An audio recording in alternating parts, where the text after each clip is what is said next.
So the last part, we talked about the signal, the feeling of loneliness that acts as a warning light. Today, I want to talk about why the signal is ringing, especially right now. When I finally stopped hiding my anxiety and who I was, and I looked at the massive changes happening in my life, I had to ask a really hard question. Why am I so deeply, profoundly exhausted? It wasn't just the panic attacks, it was the labor. I discovered something called the invisible load.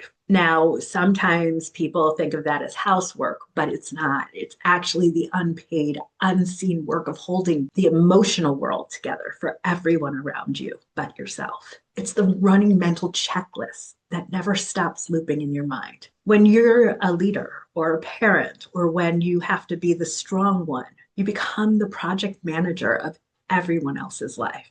Who is tracking the gifts? Who is worried about whether the team is happy? Who is temperature checking the vibe in the living room to make sure no one fights? Who is handling the crisis calls? That is the invisible load. I realized I was lonely because I was the only one, or I thought I was the only one, and I definitely was not managing a list in my head.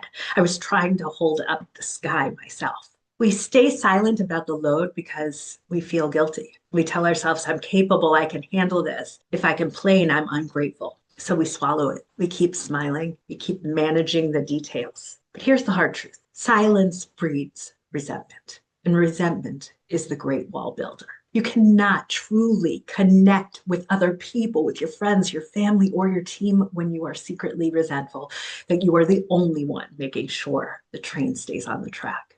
I've done this for decades. I thought I was the fixer when absolutely I wasn't. And it left me feeling isolated, even in a room full of people. The beauty in this moment came from simply naming it.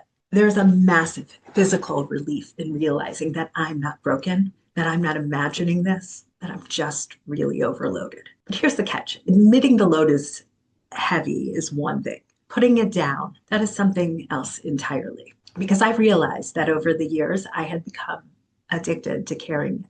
Being the one who does everything was how I defined my worth. It led me to a terrifying question. If I stop being the director, the manager of everything, of my thoughts, of my actions, of everything, then who am I?